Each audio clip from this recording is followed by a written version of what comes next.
Mga kalingap, isang mapagpalang araw, hapon, gabi sa inyong lahat. Saan man kayo nanonood, Luzon, Visayas, Mindanao, at lalo na sa ating masisipag na OFW na hindi napapagod sumuporta. Welcome muli sa ating munting tahanan dito sa YouTube, ang inyong lingkod. Kung hindi pa po kayo nakakapag-subscribe, ito na po ang pagkakataon. Pindutin nyo na ang subscribe, like, at share upang lagi kayong updated sa mga bagong kaganapan sa Kalingap community. At ngayon mga Kalingap, humanda kayo dahil ang pag-uusapan natin ay hindi basta simpleng update, kundi ang pinakamatinding pasabog na sinasabi ng lahat, Part 94 ng EDC. Oo, tama ang narinig ninyo, pasabog of the year, the biggest event. Kaya hindi na nakakapagtataka kung bakit pati puso ng mga supporters ay sabay-sabay nang kumakabog sa excitement. Pero bago ang lahat, kumustahin muna natin ang estado ng EDC at buong Team Kalingap sa mga bagong kaganapan.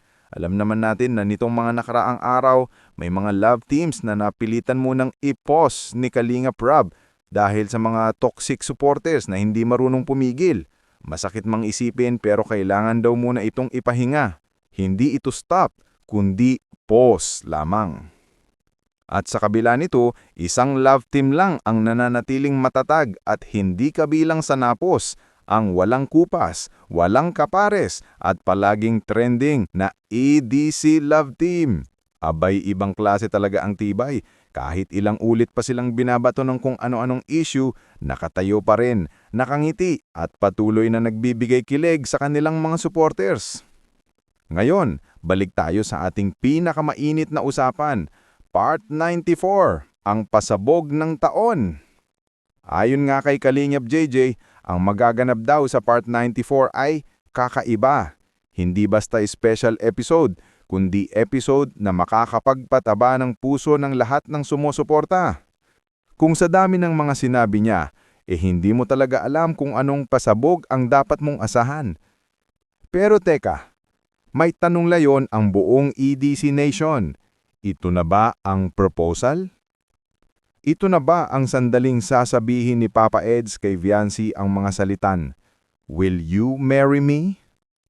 Mga Kalingap, kapag nangyari yan, naku po, hindi lang ito magiging pasabog of the year, kundi history ng EDC. Yan ang eksenang halos lahat ng supporters ay matagal nang hinihintay. Isipin nyo naman, ang love team na dumaan sa maraming pagsubok, intriga at pambabash, tapos biglang haharap sa pinakamahalagang tanong ng kanilang buhay? Abay, ibang klase yun.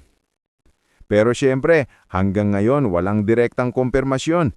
Tahimik ang Team Kalingap, tahimik si Papa Eds, tahimik si Viancy. Pero may nagsabi na si JJ, iba to, hindi nyo pa to nakikita sa EDC. Dagdagan mo pa ng isa pang clue. Hong Kong, ang upcoming big event. Kasama sa paghahanda ni Papa Eds, ang nalalapit niya biyahe nila ni Viancy sa Hong Kong. Hindi lang ito trip, kundi isang opportunity, isang milestone at posibleng bahagi ng malaking pasabog ng Part 94. Imagine this, Papa Eds, Viancy, Hong Kong skyline, at isang moment na pwede sanang maging pinakamas special sa lahat. Hindi natin sinasabing proposal, pero hindi rin natin sinasabing hindi. Basta ang sabi lang ni JJ ay, iba to, hindi nyo pa to nakikita sa EDC. Dagdagan mo pa ng isa pang clue. Hambalan sila ng mga Kalingap reactors, Kalingap Racy at Kalingap JJ ay excited na. Walang sponsor, walang problema. Walang ayaw, walang hindi pwede. Ang mahalaga, lahat gustong maging bahagi ng malaking kaganapan. At siyempre, paulit-ulit na paalala ng mga Kalingap reactors. Habang naghihintay, i-marathon ang mga videos. Suportahan ng walang skip ads. Dahil kapag mas malaki ang suporta, mas marami pang matutulungan ng team, pabahay, scholarship, financial assistance at iba pa. Kaya mga Kalingap, ano sa tingin nyo? Ito na ba ang proposal? Ito na ba ang pinakamatinding pasabog? O meron pang mas malaki? Isang bagay lang ang sigurado, Part 94 will shake the entire EDC nation. Kaya humanda na. Mag-charge na ng phone. Maghanda na ng popcorn. Dahil kapag dumating na ang Part 94, wala nang atrasan. Ang milestone at posibleng bahagi ng malaking pasabog ng Part 94. Imagine this, Papa Eds, Viancy, Hong Kong skyline, at isang moment na pwede sanang maging pinakamas special sa lahat. Hindi natin sinasabing proposal, pero hindi rin natin sinasabing hindi. Basta ang sabi lang ni JJ ay, iba to, hindi nyo pa to nakikita sa EDC. Dagdagan mo pa ng isa pang clue. Hambalan sila ng mga Kalingap reactors, Kalingap Racey at Kalingap JJ ay excited na. Walang sponsor, walang problema. Walang ayaw, walang hindi pwede.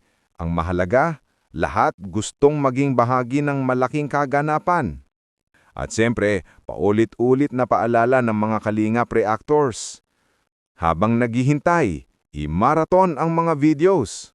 Suportahan ng walang skip ads.